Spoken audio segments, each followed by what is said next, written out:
Това е едно от нещата, които промени изцяло нашата практика. Това е гейм ченджер. Аз хода на работа като на кино. Smile Cloud сам по себе си не лекува.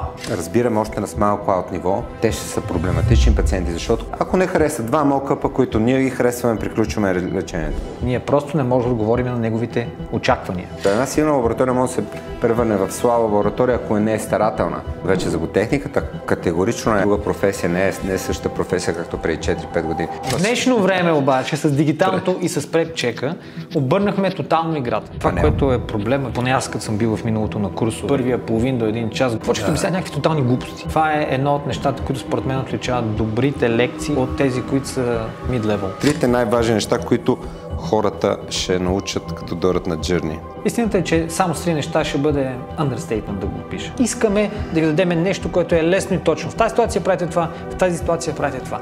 Това е нещо готино. Форма или цвят.